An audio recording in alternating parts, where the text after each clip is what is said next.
शुरू करें। Good evening, कैसे हैं सब?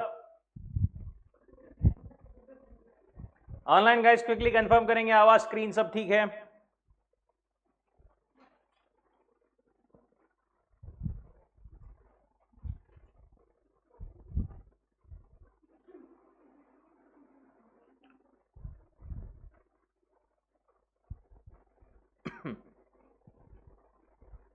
Am I audible perfectly?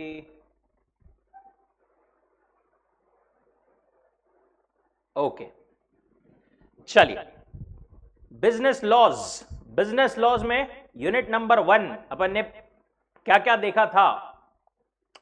Contract मतलब क्या, क्विकली बताएंगे? एंड उसके बाद में अग्रीमेंट मतलब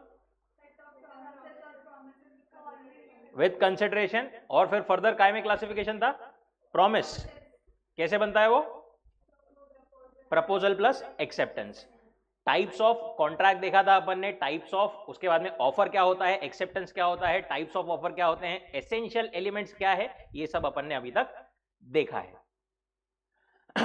वेरी बेसिक्स अगर अपन बात करें तो we are almost done. Now on to communication of offer and acceptance. Importance of offer and acceptance was explained in the previous paragraphs. When parties are face to face, देखो जब parties face to face आमने सामने हो तब तो communication हाथों हाथ हो जाता है, आमने सामने। मैंने बोला आपने सुना, आपने बोला मैंने सुना। वहां पर कोई दिक्कत की बात नहीं है। There is instantaneous communication of offer as well as acceptance. Question of revocation does not arise since offer and acceptance are instantly. एक बार एक्सेप्टेंस हो गया उसके बाद में वो रिवोक वैसे भी नहीं, कैंसिल वैसे भी नहीं किया जा सकता, तो वहां पर रिवोकेशन की भी बात नहीं आती है. बट डिफिकल्टी कब आती है?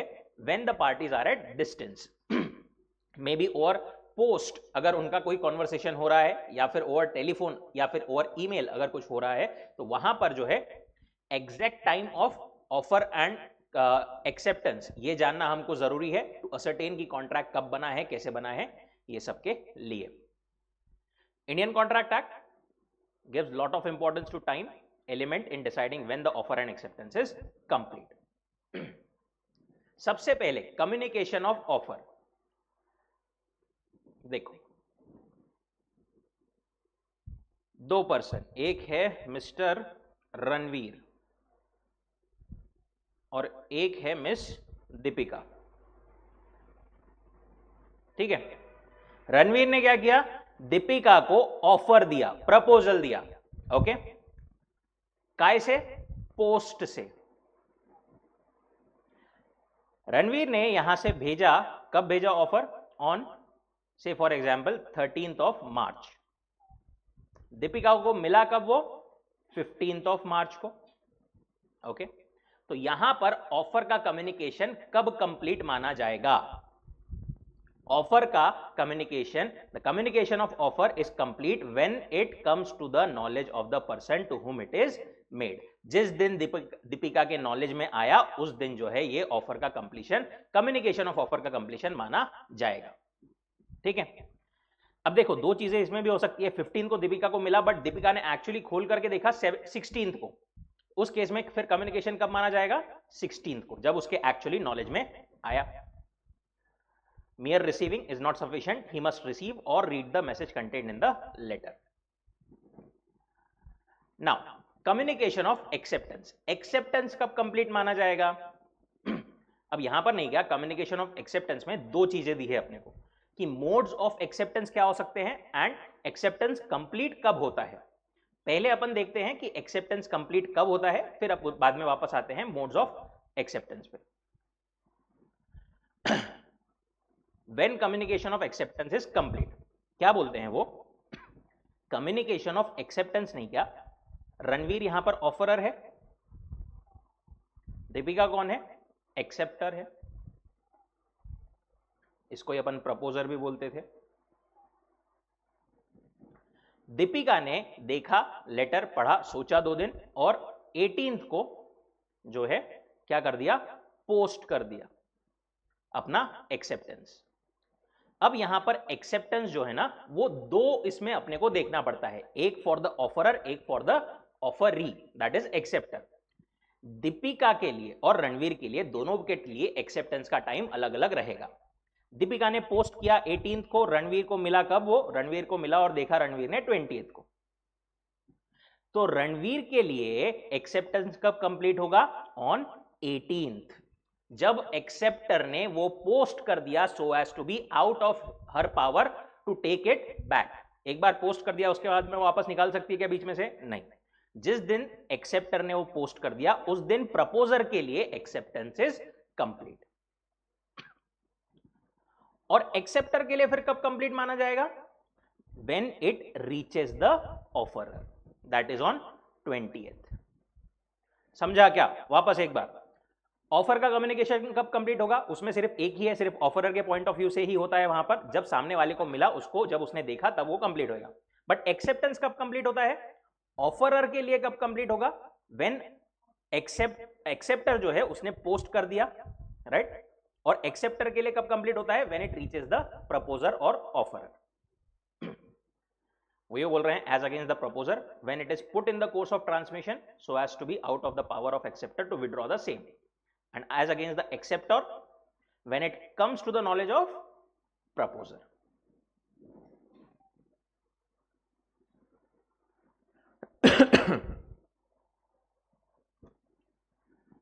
ना यहां पर इन्होंने बस एक एग्जांपल दिया है उसका।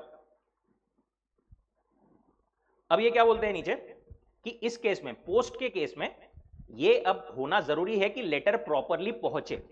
ठीक है, यहां से फॉर एग्जांपल दीपिका ने लेटर भेजा और यहां पर कहीं पर बीच में लेटर मिसप्लेस हो गया, उस केस में वो बोलते हैं it would be like an awkward situation, क्योंकि प्रपोजर के लिए वहां पर एक्सेप्टेंस कंप्लीट हो जाएगा बट एक्सेप्टर के लिए कंप्लीट होगा ही नहीं।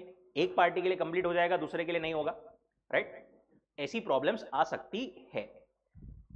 From the point of view of acceptor he will be bound only when letter of acceptance reached the proposer. So in this case it is crucial that the letter reaches the proposer. If there is no delivery, acceptance could be treated as having been completed from the viewpoint of proposer but not from the acceptor.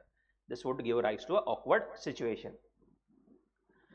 अब आते हैं अपन वापस से ऊपर वाले part पर, modes of communication of acceptance. There are two issues, modes of acceptance and when is acceptance complete. When is acceptance complete ये देखा अपन ने। दूसरा है modes of acceptance. कैसे कैसे हो सकता है? Simply by act and by omission, या तो कुछ करके या फिर कुछ ना करके।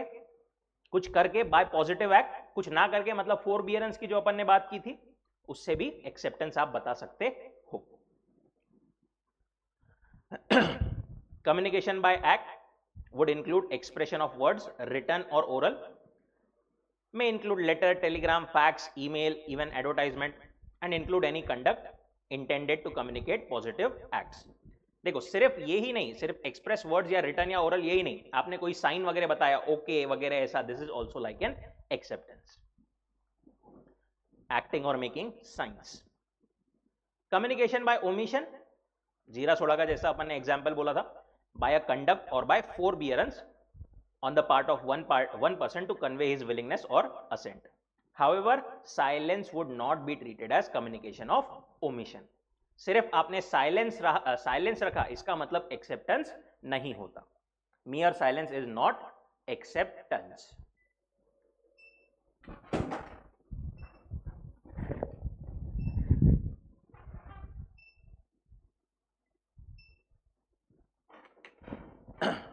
Then communication of acceptance by conduct, ये भी पॉइंट ऊपर का रिपीटेशन है। कंडक्ट से भी आप एक्सेप्टेंस कर सकते हो, जैसा अपन ने बोला था। कौन सा एग्जांपल? ए ने बी को बोला कि क्या तुम मेरे को अपने गुड्स बना करके बेचेगा।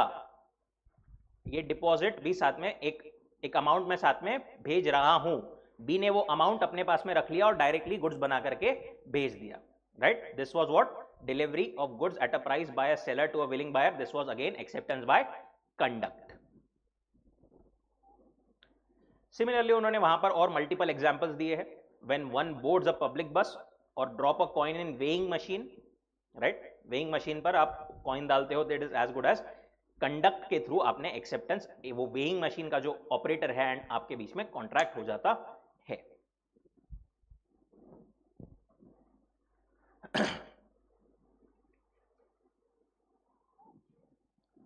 Issue in communication of acceptance is about the effect of act or omission or conduct. These indirect efforts must result in effectively communicating acceptance or non-acceptance. देखो मेन पॉइंट वो क्या बोल रहे हैं, हम ये जो एक्सेप्टेंस बोल रहे हैं मल्टीपल मोड्स वगैरह, ये भी ठीक है, अलग अलग मोड से हो सकता है, बट बेसिक चीज ये है कि सामने वाले को वो इफेक्टिवली कम्युनिकेट होना जरूरी है, ठीक है। एज लॉन्ग एज वो सामने वाले को इफेक्टिवली कम्युनिकेट हो गया है तभी वो एक्सेप्टेंस वैलिड माना जाएगा। If it has no such effect, there is no communication regardless of which acceptor thinks about the offer with himself. देखो अब ये उन्होंने एक केस लॉ से भी एक्सप्लेन किया है, central bank Yavatmal versus Venkatesh. इसमें क्या हुआ था,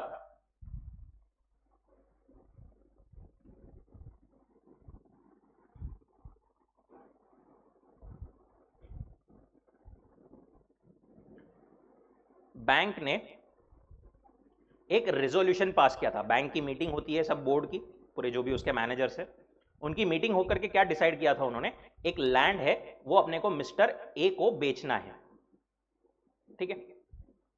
अब ये चीज नहीं क्या कम्युनिकेट नहीं की गई थी ए को, ये चीज कम्युनिकेट लेकिन बैंक के एक क्लर्क ने ए को इनफॉर्मली कम्युनिकेट कर दी, ओके। यहां पर इनफॉर्मली ए को कम्युनिकेट कर दी, बैंक की तरफ से कुछ ऑफिशियल कम्युनिकेशन हुआ क्या, नहीं हुआ। बाद में बैंक ने ये डिसीजन को कैंसिल कर दिया, ए गया कोर्ट में, नहीं बोले आपने तो डिसाइड कर लिया था अब मेरे को बेचो। यहां पर जो है कोर्ट ने डिसाइड किया कि ऐसा नहीं हो सकता, यहां पर ऑफिशियल इफेक्टिव कम्युनिकेशन होना जरूरी है। आपको इनफॉर्मल तरीके से किसी और ने बोला था, that doesn't make sense. It was held that there was no communication and hence no contract.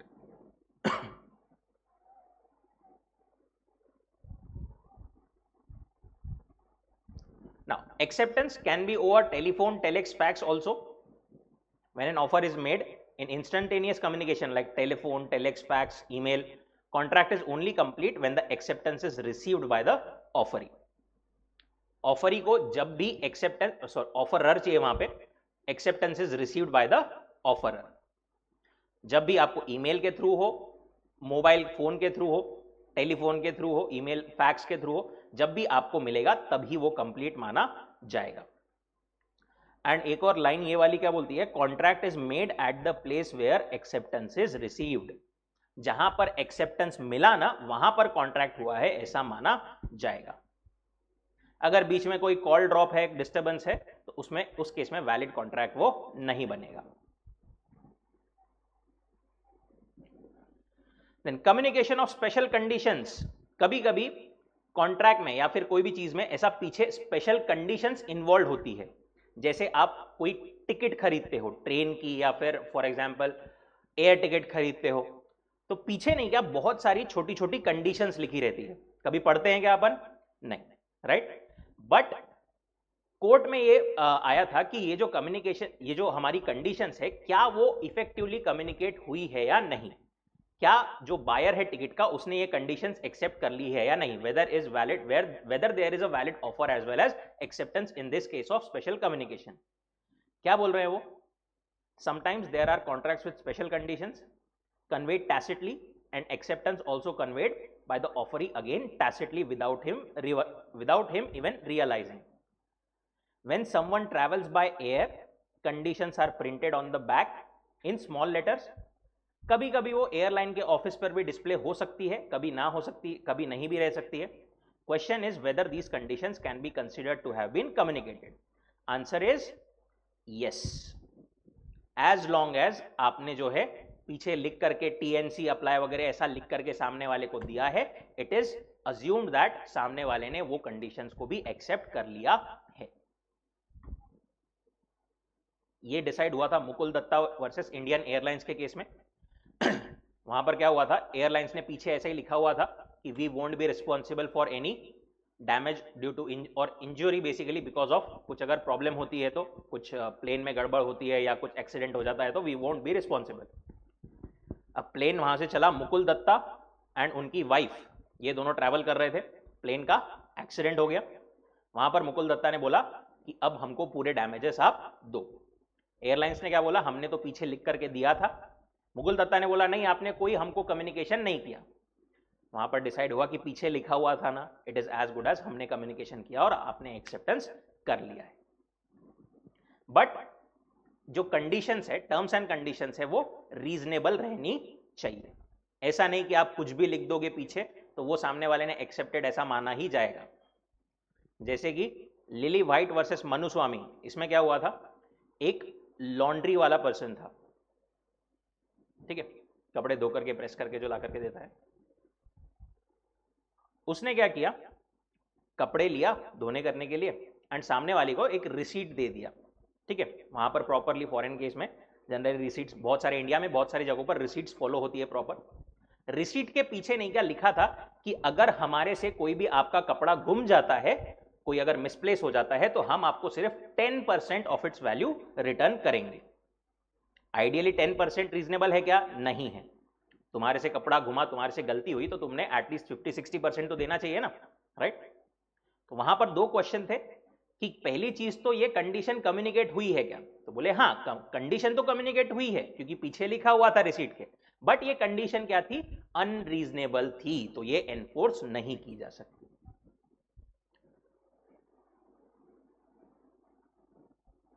Held the terms were unreasonable and P was entitled to recover full value of the sari from the dry cleaner.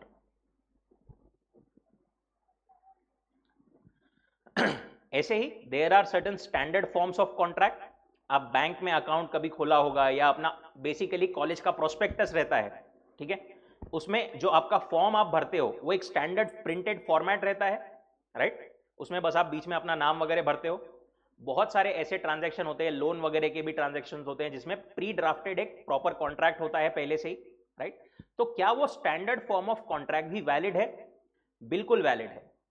It is well established that the standard forms of contract may be enforced on another who is subjectively unaware of the contents of the documents, provided party wanting to enforce has given the notice of which in the circumstances of a case is sufficiently reasonable.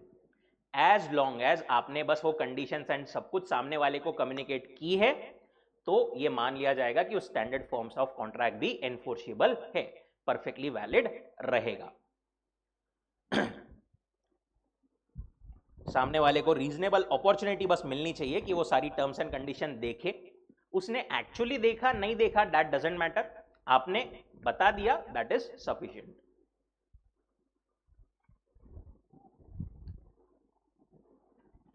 इसी में एक case law था, Raipur transport versus Ghanshyam. Transporter ने transport करने के लिए माल ले लिया, पहले कोई कंडीशन वगैरह कुछ भी कम्युनिकेट नहीं किया, बाद में बोलता है कि अगर कुछ भी नुकसान हुआ तो हम रिस्पॉन्सिबल नहीं रहेंगे। ओनर ने बोला, ओनर ऑफ गुड्स जो था उसने बोला, बोले ऐसा कैसा, तुमने पहले बोलना चाहिए था, ये कंडीशन पहले नहीं बोला, right. It was held that since the special conditions were not communicated prior to the transport, these were not binding on the owner of the goods. आप ऐसी कंडीशन नहीं डाल सकते क्योंकि वो पहले आपने कम्युनिकेट नहीं की थी। स्पेशल कंडीशंस, स्टैंडर्ड फॉर्म, सब कुछ वैलिड है। शॉर्ट में अपन बोले तो बस प्रायर कम्युनिकेशन जरूरी है सामने वाले को, ठीक है।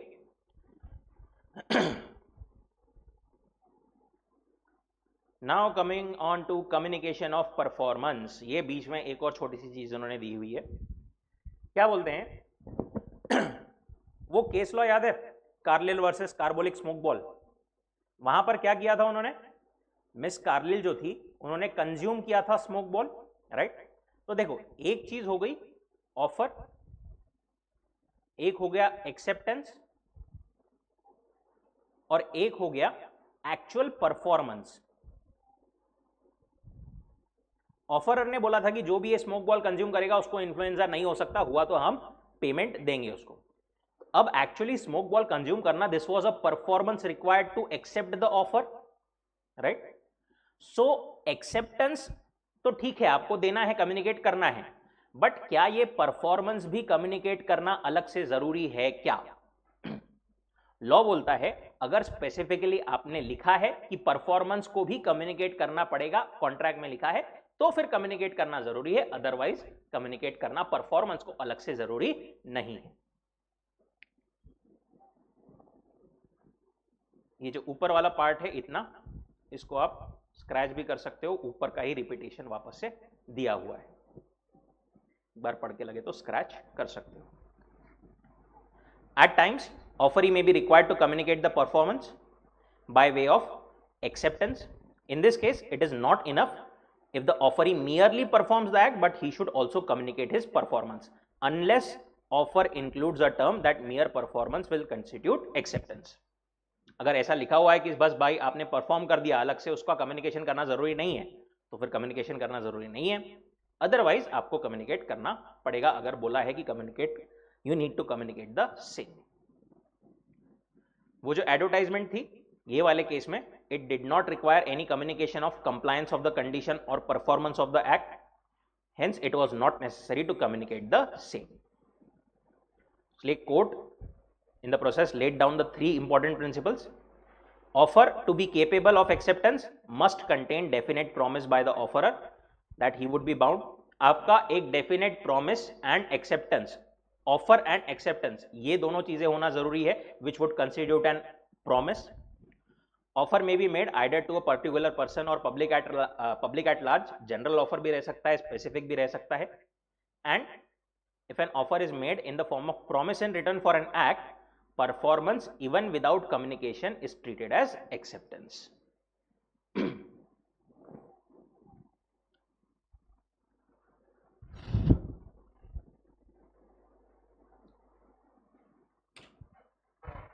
Everyone with me till here?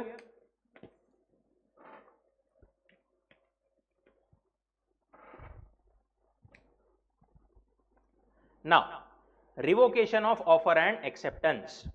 वापस हमारे पुराने वाले कम्युनिकेशन से, जो हमने यहां पर कम्युनिकेट हुआ था, किसके बीच में? रणवीर और दीपिका के बीच में. ठीक है, इसको अगर इनको कैंसिल करना है तो कब तक किया जा सकता है, कैसे किया जा सकता है? ठीक है, रणवीर ने ऑफर दिया था दीपिका को, रणवीर ने पोस्ट कर दिया 13 मार्च को, फिर उसको ध्यान में आया, अरे नहीं नहीं गलत भेज दिया आपने को, तो आलिया को भेजना था. ठीक है, गलती हो गई, दीपिका को भेज दिया. उसने क्या किया, एक दूसरे फास्टर मोड से क्या किया, रिवोकेशन का एक लेटर भेज दिया. ठीक है, वो रिवोकेशन का लेटर अगर दीपिका के नॉलेज में ये 15th के पहले, ये एक्चुअल जो इसका ऑफर का लेटर है उसके पहले अगर उसको मिल जाता है, तो वहां पर जो है ऑफर का क्या रहेगा, रिवोकेशन मान लिया जाएगा.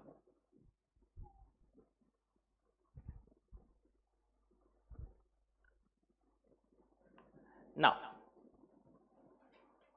अब इसमें रिवोकेशन में पहले अपन दो बातें करते हैं.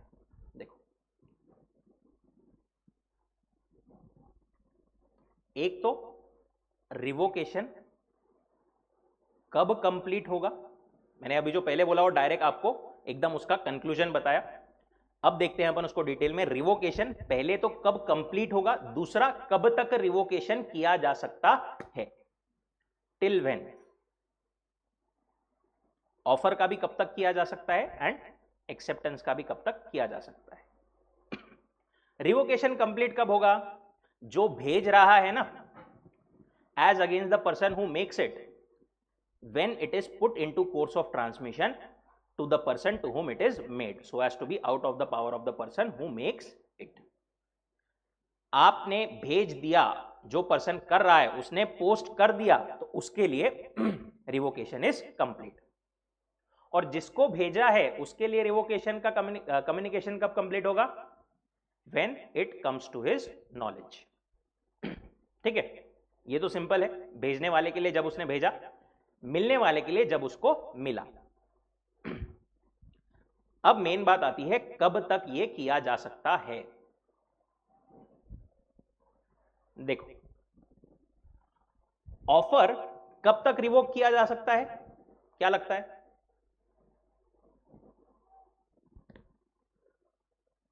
ऑफर रिवोक किया जा सकता है जब तक वो एक्सेप्टेंस कंप्लीट नहीं होता. एक्सेप्टेंस के पहले तक ऑफर कैन बी रिवोक्ड. ठीक है, अच्छा, एक्सेप्टेंस में अपन ने देखा था, एक्सेप्टेंस तो दोनों के लिए अलग अलग टाइम पे था.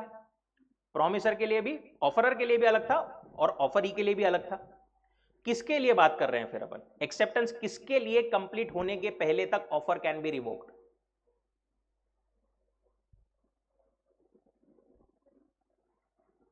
ऑफरर, देखो जिसने ऑफर किया उसको ही रिवोक करना है अभी ऑफर को, तो उसके लिए जब तक एक्सेप्टेंस कंप्लीट नहीं होता तब तक वो ऑफर को जो है रिवोक कर सकता है, कैंसिल कर सकता है। अपने केस पे आए तो यहां पर रणवीर ने 13 मार्च को भेज दिया था, दीपिका को 15 मार्च को पहुंच गया। दीपिका ने पोस्ट कब किया था उसका एक्सेप्टेंस? 18 मार्च को। रणवीर के लिए एक्सेप्टेंस कब कंप्लीट हुआ? 18 मार्च को। तो 18 मार्च तक रणवीर जो है एक्सेप्ट प्रपोजल को रिवोक कर सकता है। ठीक है, क्या कर सकता है? प्रपोजल को रिवोक कर सकता है।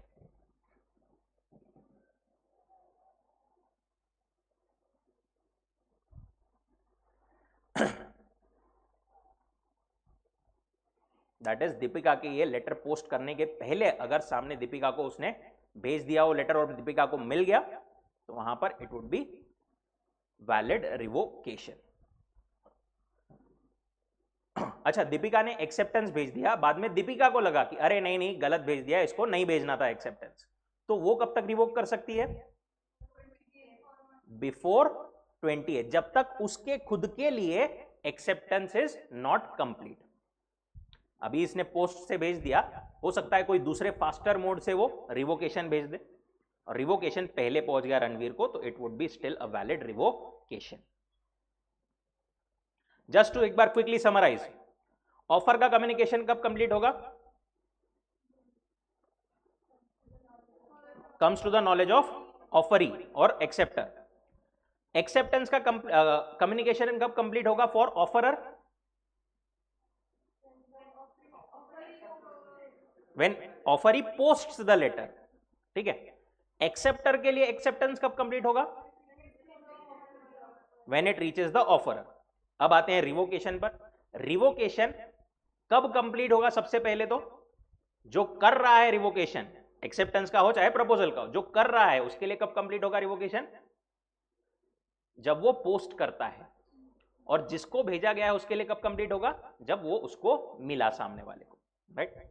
अब लास्ट चीज, कब तक किया जा सकता है ऑफर का रिवोकेशन? कब तक किया जा सकता है? जब तक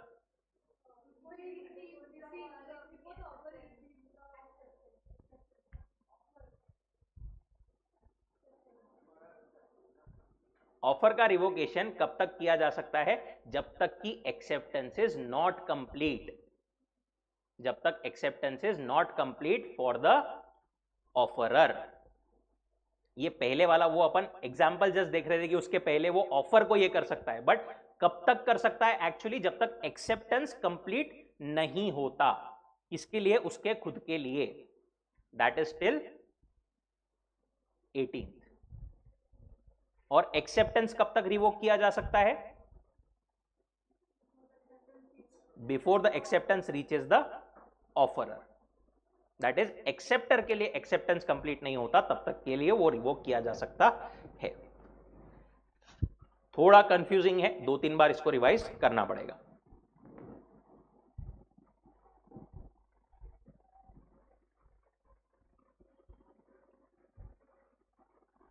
यही पूरी रामायण यहां पर अपने को दी हुई है।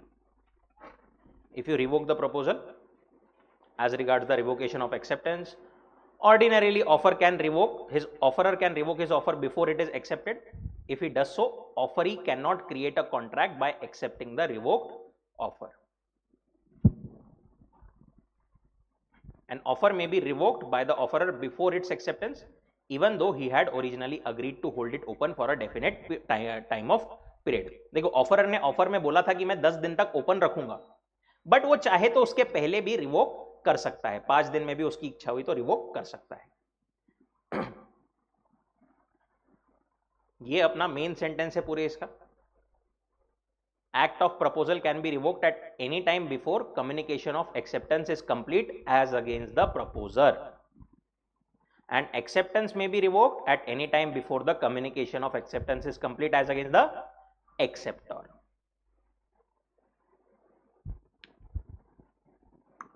All good?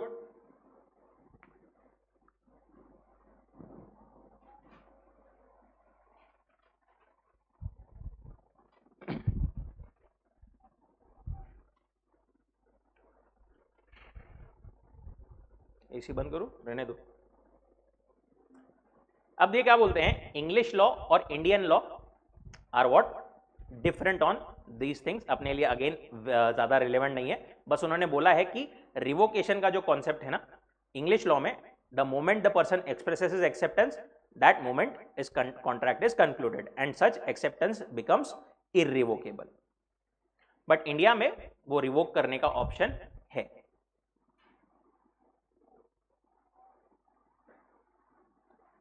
Now contract through post in Indian law, acceptor can revoke his acceptance at any time before the letter of acceptance reaches the offerer. If the revocation telegram arrives before or at the same time with the letter of acceptance, the revocation is absolute. Acceptor जो है revoke कर सकता है। Acceptor ने भेजा अपना acceptance, ठीक है। अब acceptor के लिए कब complete होगा acceptance? जब वो proposer को पहुंचेगा। अब प्रपोजर को जो उसने एक्सेप्टेंस भेजा वो प्लस जो उसने रिवोकेशन भेजा वो दोनों साथ में पहुंचे तो भी रिवोकेशन सही माना जाएगा, इफेक्टिव माना जाएगा।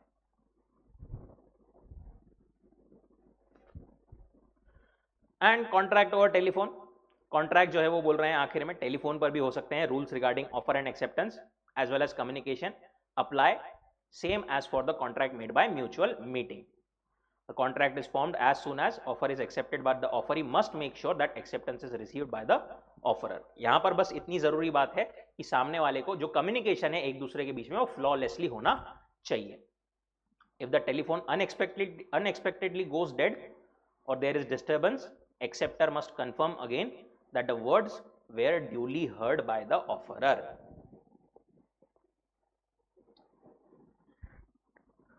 Okay, last part of the unit, revocation वगैरह अपन ने देखा कैसा क्या होता है। अब रिवोकेशन ऑफ ऑफर जो है ना वो तो एक देखा अपन ने कैसा नोटिस भेज करके हो सकता है। इसके अलावा और कौन से तरीकों से ऑफर जो है वो रिवोक हो सकता है, ऑफर या प्रपोजल और कौन से तरीकों से रिवोक हो सकता है। When a proposal is made, proposer may not wait indefinitely for its acceptance, offer can be revoked otherwise than by communication और समटाइम्स बाय लैप्स। कौन से मोड्स है? पहला तो नोटिस, सामने वाले को अपन ने बोल दिया, पहले बोला था कि 10 दिन के लिए ऑफर है, बाद में अपन ने क्या किया उसको नोटिस दे करके रिवोक कर लिया कि भाई ऑफर इज कैंसल्ड नाउ। वो एक मेथड हो सकती है बेसिक।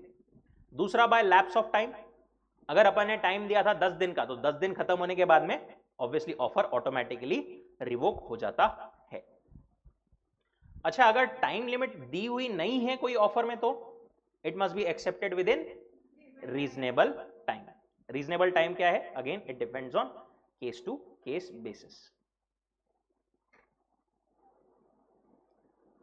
ये इन्होंने एक केस लॉ दिया है अपने को, रिलेवेंट नहीं है क्योंकि ये पुराना है और शेयर सर्टिफिकेट वगैरह आजकल आजकल मतलब होते ही नहीं है, सब डीमैट में ही होता है। पहले क्या हुआ था उस केस में शेयर्स के लिए एप्लीकेशन किया था जून में एक पर्सन ने, उसको अलॉटमेंट मिला था नवंबर में, ठीक है, ऑलमोस्ट 5-6 महीने बाद में। इस केस में it was held that this delay was unreasonable, और यहां पर ये जो अप्लायर है वो जो एप्लीकेशन जिसने किया था वो ही was not bound to accept the allotment. Again it has no relevance now because in now Companies Act there are several provisions specifically covering these issues. अब जो है कंपनीज एक्ट में अपन मतलब बहुत ज़्यादा स्ट्रिंजेंट प्रोविजंस है, आपको 2-3 दिन के अंदर अलॉटमेंट वगैरह सब कुछ करना पड़ता है। It happens like this. Bye non fulfilment of conditions president, आपने ऑफर दिया था, ऑफर के साथ में कुछ कंडीशन बोली थी कि पहले ये चीज करो तभी आपका एक्सेप्टेंस वैलिड रहेगा। मैंने फॉर एग्जांपल ऑफर भेजा और सामने वाले को बोला कि अगर आपको एक्सेप्ट करना है तो साथ में एक्सेप्टेंस के कुछ डिपॉजिट अमाउंट भेजना है 10,000 का। सामने वाले ने सिर्फ एक्सेप्टेंस भेजा बट डिपॉजिट का अमाउंट नहीं भेजा। मैंने बोला था केवाईसी करा दो, केवाईसी भी उसने नहीं कराया। इस केस में there is non fulfilment of precedent conditions. In that case also offer is revoked where the acceptor fails to fulfill conditions precedent proposal gets revoked. Suppose A proposes to sell his house to B, provided B leases his land to A. मैं तेरे को house बेचूंगा but subject to condition तू भी मेरे को अपना land बेचेगा, ठीक है. बी ने लैंड बेचा नहीं तो यहां पर ऑफर इज ऑटोमेटिकली रिवोक्ड. और कैसे हो सकता है revoke? Bye death or insanity. अगर जो ऑफरर है उसकी डेथ या इंसैनिटी हो गई तो automatically offer is revoked, but only if the fact of death or insanity comes to the knowledge of acceptor. Then by counter offer. Counter offer अगर सामने वाले ने दिया तो भी original offer is rejected. Non acceptance of the offer according to the prescribed or usual mode. जैसा बोला था ईमेल से मेरे को एक्सेप्टेंस भेजना, सामने वाले ने ईमेल से नहीं भेजा. बट यहां पर क्या पॉइंट था, एक मैंने बोला था एक्सेप्टेंस ईमेल से देना, सामने वाले ने व्हाट्सएप से दिया तो ऑफरर ने ऑब्जेक्शन लेना पड़ेगा वो टाइम पर कि आपने डिजायर्ड मोड से नहीं दिया. नहीं दिया अगर उसने ऐसा कोई ऑब्जेक्शन तो फिर वो वैलिड रहेगा. And lastly by subsequent illegality. अगर कुछ ऑफर जो है वो काम जो सोच रहे थे वो इलीगल हो गया तो भी offer now is revoked. Unit number 1 के समाचार समाप्त हुए. Let us go on to a question. कल दिए थे वो सबने किए क्या? सबने किए क्या? किए कल वाले क्वेश्चंस? घर पे प्रैक्टिस करो. कंसिस्टेंटली प्रैक्टिस नहीं करोगे तो लॉ में वो कंफर्ट नहीं आएगा, लॉ में लैंग्वेज नहीं आएगी.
कंचन आपको बाद में अपन ने बताया था, वापस उसमें है क्या डाउट? वापस बताओ क्या?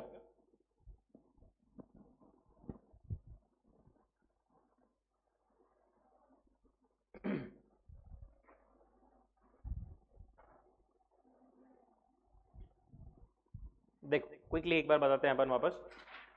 ऑफर का communication for the offeror and acceptor. पहले ऑफर का कम्युनिकेशन में तो एक ही चीज होती है. ऑफरर ने फॉर एग्जांपल भेजा 13 मार्च को, 15 मार्च को दीपिका को मिला. एक्सेप्टर को जब उसने दीपिका को मिलकर दीपिका ने देखा उस टाइम पर ऑफर का कम्युनिकेशन इज कंप्लीट. ठीक है, यहां तक तो कोई बात नहीं. एक्सेप्टेंस का कम्युनिकेशन कब कंप्लीट माना जाएगा? दीपिका ने जब भेजा जिस पॉइंट पर, उस पॉइंट पर रणवीर के लिए acceptance would be complete. Deepika के लिए कब कंप्लीट होगा वो? एक्सेप्टर के लिए when it reaches the when the acceptance reaches Ranveer. दूसरी बात थी रिवोकेशन की. रिवोकेशन जो है कब कंप्लीट होता है? सबसे पहले तो भेजने वाले के लिए जब उसने भेज दिया तब, मिलने वाले के लिए जब उसको मिला तब. अभी जो ऑफर है वो कब तक रिवोक किया जा सकता है? जब तक कि acceptance is not complete for the offeror. Offer कब तक रिवोक किया जा सकता है? जिसने उसको किया है ऑफर को, उसके लिए जब तक एक्सेप्टेंस कंप्लीट नहीं होता, दैट इज 18th तक, तब तक के ऑफर कैन बी रिवोक। और दीपिका कब तक रिवोक कर सकती है? Till the time acceptance is complete for Deepika, that is 20th, क्योंकि दीपिका के लिए एक्सेप्टेंस कब कंप्लीट होगा? जब वो रणवीर के पास में पहुंचेगा।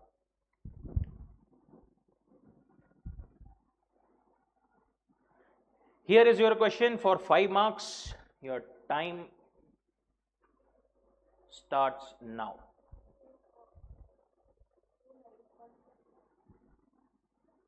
वो उससे कनेक्टेड है actually.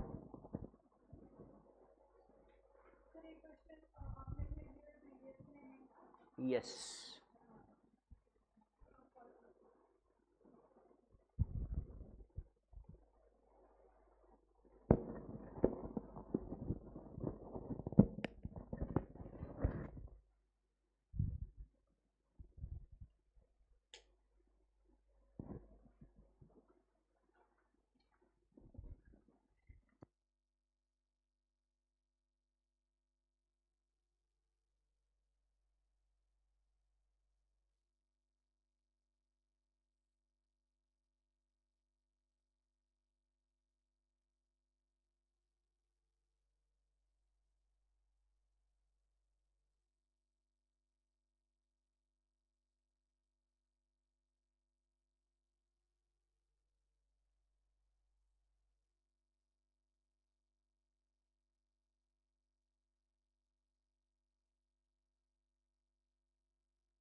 Okay, stop stop stop stop.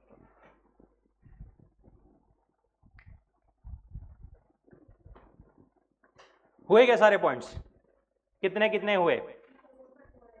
4 2 3 कितने? 5th पॉइंट आधा हुआ। देखो, आंसर पे जाने के पहले आंसर में कितना लिखना है अपने को, ये आपको देखना पड़ेगा। यहां पर मतलब अपन ऑब्वियसली डिस्कस सब कुछ करेंगे, बट ये आपको कितने मार्क्स दिए हैं क्वेश्चन में, क्या पूछा है, उस पे से जज करना पड़ेगा एट दैट टाइम। ये अपने को कैसे समझेगा? ये अपने को समझेगा with the practising of questions only. Practice आप जितनी ज्यादा करते जाओगे, अपने को आइडिया आते जाएगा कि क्वेश्चन कैसे पूछा जाता है, क्वेश्चन में क्या क्या रिक्वायरमेंट होता है इन द एक्सपेक्टेड आंसर। ठीक है, एक और चीज ध्यान में रखना, यहां पर तो मैं टाइम वाइज स्टार्ट स्टॉप बोलने के लिए अभी हूं, एग्जाम में नहीं रहूंगा। अपन ने टाइम कितना बोला था पर मार्क? 1.4 नहीं, 1.6 अराउंड कुछ तो बोला था, राइट? 1.6 1.65 ऐसा कुछ तो भी। घर से ही प्रॉपर प्लानिंग करके जाना है, वॉच तो ऑब्वियसली आपको लेके जाना ही है, और प्रॉपर प्लानिंग के साथ में अगर आपका फॉर एग्जांपल 5 मार्क का क्वेश्चन है, लगभग 8 मिनट का कुछ तो भी टाइम आता है, 8 से 8.5 मिनट में अगर आपका वो आंसर कंप्लीट नहीं होता है, उसको छोड़ दो, आगे नेक्स्ट वाले क्वेश्चन पर बढ़ जाओ। Always remember this line, 5 average answers fetch more marks than 3 best answers।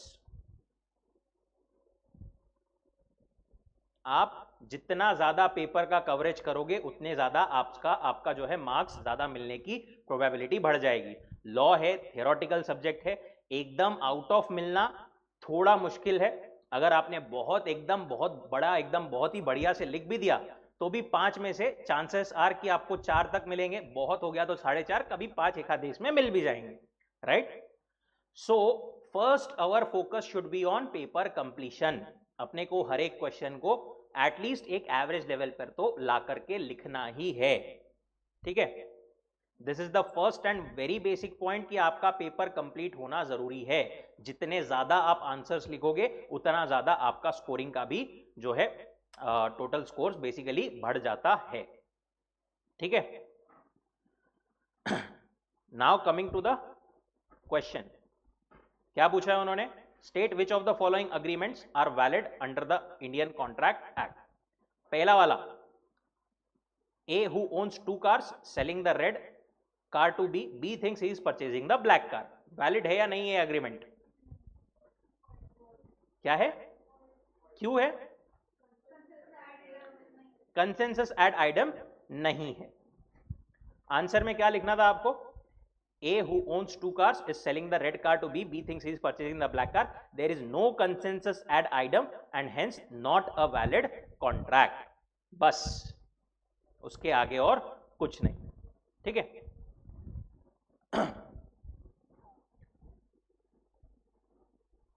अच्छा एक बात बताओ, वॉइड कैसे होगा?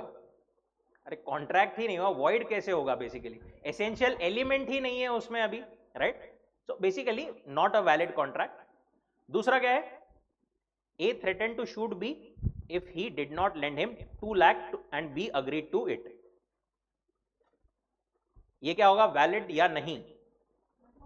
Not valid. अगेन क्यों? फ्री कंसेंट नहीं है, मोर स्पेसिफिकली कोएर्शन से, जबरदस्ती से जो है कॉन्ट्रैक्ट में एंटर कराया गया है।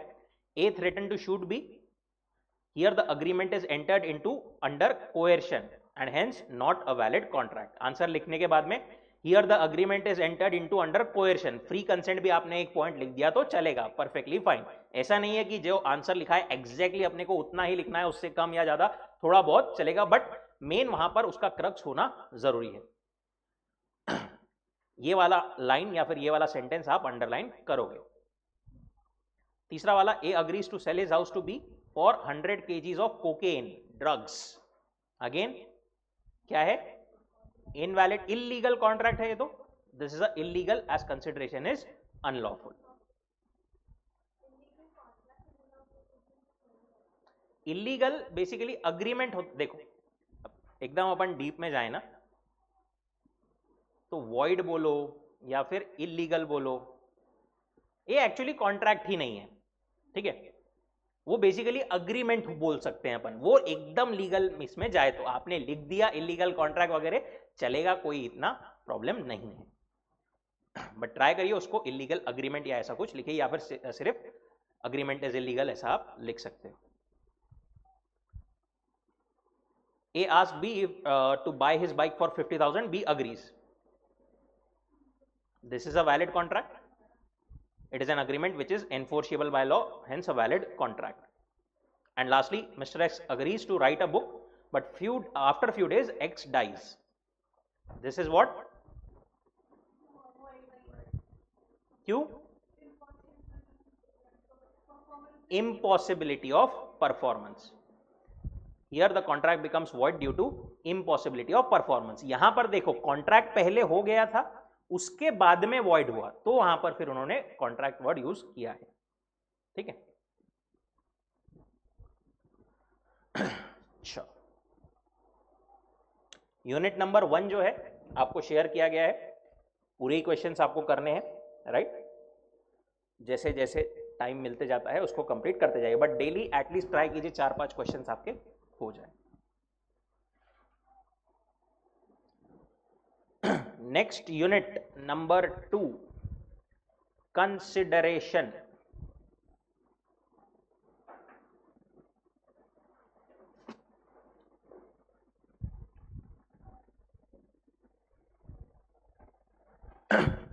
कंसिडरेशन मतलब क्या? Something in return, quid pro quo जो एक टर्म था, right. Consideration is what? Something in return, quid pro quo, having a double aspect of benefit to the promisor and a detriment to promisee. देखो लिखते time पर वो क्या बोलते हैं, एक पार्टी को कुछ तो भी गेन, एक पार्टी के पास से कुछ तो भी जा रहा है, एक पार्टी का बेनिफिट, एक पार्टी का डेट्रीमेंट, बट एक्चुअली एक के पास से कुछ जा रहा है, दूसरे के पास में कुछ आ रहा है, सिमिलरली वही पार्टी के पास से कुछ जा भी रहा है, दोनों के पास में कुछ जा रहा है कुछ आ रहा है, तो दोनों पार्टीज के सेंस से वैसा बोल रहे हैं। What is consideration? अब ये मीसा वर्सेस क्यूरी, ये केस लॉ था, उसमें उन्होंने डिफिनेशन क्या दी थी, valuable consideration in the sense of law may consist of either some right, interest, profit, benefit और फोरबियरेंस, डेट्रीमेंट, लॉस और responsibility given, suffered, undertaken by the other. एक को बेनिफिट, दूसरे को कुछ डेट्रीमेंट वगैरह, वो दोनों भी फैक्टर्स दोनों पार्टीज के लिए रहते हैं। एक्चुअल अपन सेक्शन की डेफिनेशन देखें कॉन्ट्रैक्ट एक्ट की, तो वो क्या बोलती है, when at the desire of the promisor the promisee or any other person has done or abstain from doing or does or abstain from doing or promises to do or abstain from doing such act or abstinence is called consideration for the promise. इसमें भी there are multiple elements, basically 3 है, सारी elements अपन देखेंगे, जैसे जैसे element देखेंगे वैसे वैसे इसका ये क्यों बोला है ऐसा उन्होंने समझ में आएगा। सबसे पहले कंसिडरेशन के बारे में उन्होंने शॉर्ट में 1-2 पॉइंट्स दिए हैं कि consideration can be an act of doing something, कुछ तो करने का एक्ट भी हो सकता है, कुछ तो एब्सटेन करने का, दैट इज फोरबियरेंस का भी act is also a consideration. उन्होंने 10 लाख रुपए दिए थे मेरे को प्रोडक्ट ना लॉन्च करने के लिए, दैट वाज अगेन एब्सटिनेंस। एक और चीज वो क्या बोलते हैं, consideration need not to be monetary, जरूरी नहीं है कि कुछ पैसे ही हो कंसिडरेशन में, कुछ भी चलेगा, ठीक है, कुछ भी चलेगा, बस कुछ तो भी चाहिए। जैसे कॉलेज ने प्रॉमिस किया था कि जो भी 95% से ऊपर स्कोर करेगा उसको हम जॉब देंगे, right. Now coming to those 3 points जो ऊपर डेफिनेशन में अपन ने 3 पॉइंट्स बोले, ये 3 पॉइंट्स यहां पर मेंशन किए हैं, नीचे इसको एक्सप्लेन किया है। Legal rules regarding valid consideration.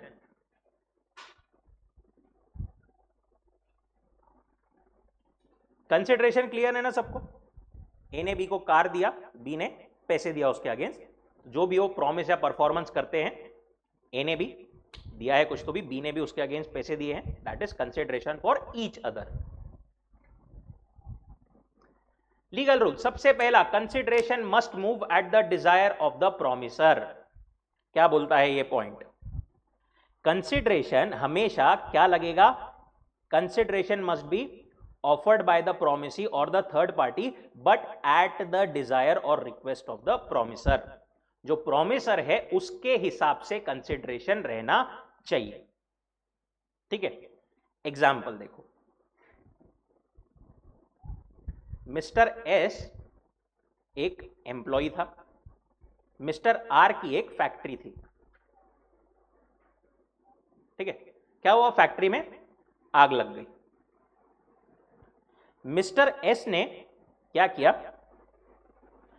Mister are ने मिस्टर एस को बोला, बोले क्या तू मेरे गुड्स अंदर से बचा करके आग में से ला सकता है? अगर तूने लेकर के आ गया तो मैं तेको जो है पैसे दूंगा 10,000 रुपए। एस इसकी बात सुन करके अपनी जान पर खेल करके अंदर गया और उसने गुड्स बचा करके ले आया। यहां पर अब आर की रिस्पॉन्सिबिलिटी है कि उसको 10,000 रुपए देना पड़ेगा। एस ने जो यहां पर चीज की थी वो किसके बोलने पर की थी? प्रोमिसर, दैट इज आर के बोलने पर की थी। दूसरा केस, सेम आग लग गई फैक्ट्री में।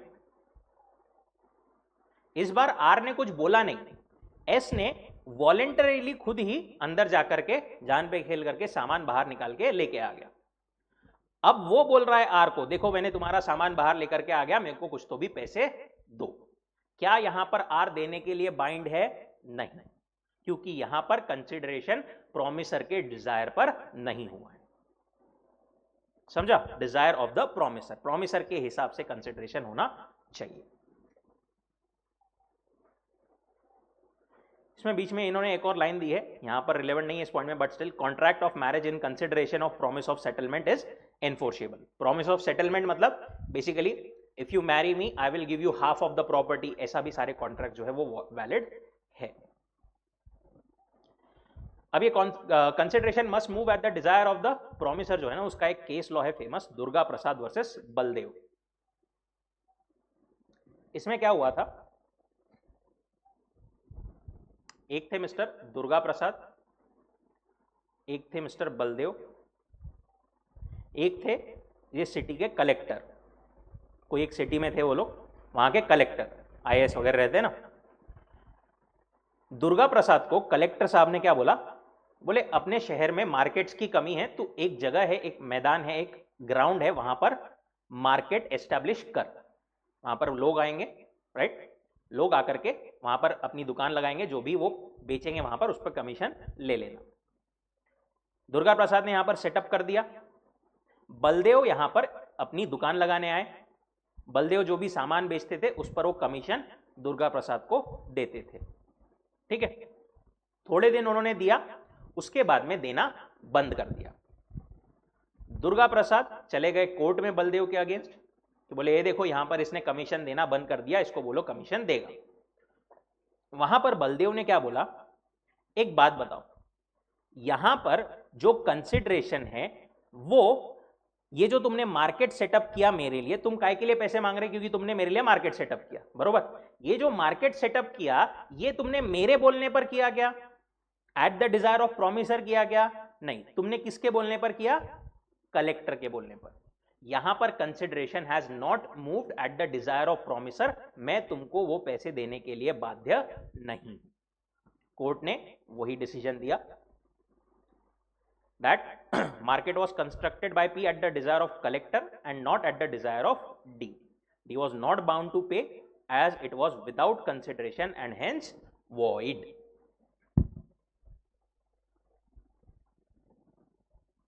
ठीक है, यहां तक कोई डाउट, कोई दिक्कत?